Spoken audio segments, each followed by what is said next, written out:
Now, for more on all of this, we're pleased to be joined via Skype by Newsmax TV political analyst Dick Morris. Dick, of course, the author of the new book, Armageddon: How Trump Can Beat Hillary. Dick, as always, we appreciate your time here on Newsmax Prime. And Dick, speaking of Donald Trump, just moments ago at that rally in Raleigh, here is what he had to say. Everybody thought, based on what was being said, she was guilty. She was guilty. And it turned out that we're not going to press charges. It's really amazing. So what about this entire situation, Dick? Your analysis of today's proceedings? Well, obviously it was corrupt, and obviously it's inappropriate. Obviously, the FBI jumped through hoops to find reasons not to indict her. But it does raise an additional issue that will dog her throughout the campaign. Beyond honesty and integrity, there lies the question of competence. And if she mishandled America's secrets so blatantly and left them so open to foreign hacking and confiscation, then is she qualified to be president? And the box she's in is she can't attack Comey's recommendations or Comey's condemnation of her because he exonerated her. But in the course of exonerating her, he did everything but indict her. And I think this creates a new issue, which is Hillary competent to be commander-in-chief? And so we could say that there was a political indictment of sorts that will affect the campaign. We heard from Donald Trump a few minutes ago in Raleigh. Here is what he was tweeting out earlier today. Take a look here. FBI director said crooked Hillary compromised our national security. No charges. Wow. Hashtag rigged system. So the bottom line, Dick, this becomes the litany in terms of Mr. Trump's campaign, saying that Hillary is careless and cannot be our next commander-in-chief. There's one other thing. There was a little noticed line in the New York Times on Sunday, which said that aides to Hillary Clinton suggest that she might want to reappoint Loretta Lynch for another term as Attorney General, the nation's first black Attorney General. Now, that line, coming 48 hours after the meeting between Lynch and Bill, is as close to a sales receipt on a bribe as you can imagine. Obviously, Lynch met with Clinton by prearrangement. Obviously, it's not coincidental. Obviously, in the meeting, Lynch told Bill everything's okay, she's not going to be indicted.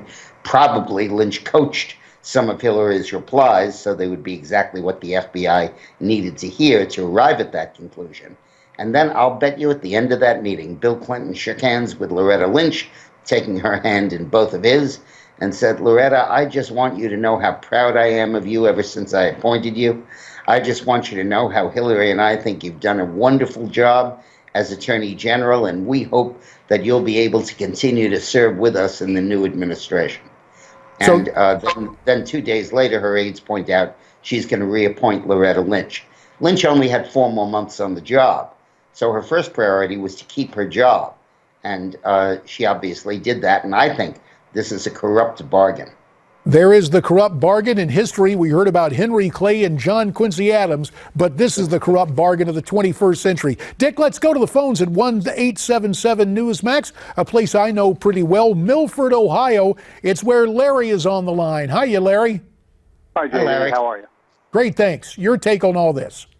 Yeah, well, I'm not surprised by it. I am disappointed by the FBI finding, but my last year I was in the Army many years ago.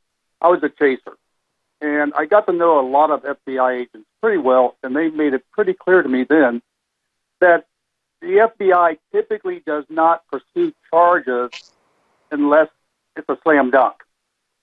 Now, on this one here, maybe it's not a slam dunk, but I think it was. But secondly, it kind of points up the difference between rich law, poor law, power law, no power law. And there's one other distinction, Larry, and I thank you for pointing that out because it prompts this question, Dick. We heard earlier Andrew McCarthy wrote a piece talking all about intent and saying when it came to the law today, in essence, the FBI director reinterpreted, changed the law in terms of intent, combining 2 statutes for all intents and purposes. About a minute for your comments on that, Dick. Well, I want to know how this differs from Petraeus. Petraeus obviously did not intend to betray the United States, did not intend to endanger the United States. He did intend for somebody who didn't have classified clearance to see classified information. And the same is true of Hillary, posting it on that server, knowing that all kinds of people without security clearance had access to it or could hack it. But I'm a politician, not a judicial guy. And from a political point of view, the issue now is incompetence and trustworthiness.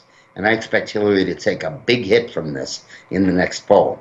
And you know, Dick, the bottom line, so many people have talked to me today using the standard analogy of speeding and being pulled over by a traffic cop and saying, well, gee, officer, it wasn't my intention to speed. That traffic cop is not going to let you go. And that kind of reaction, I think, will have an effect in this campaign, as you mentioned, and it will not redound to Hillary's favor. Dick, as always, we appreciate your time tonight on Newsmax Prime. The name of Dick's book, once again, the new one that is rising up the best-selling charts, Armageddon, How Trump Can Beat Hillary.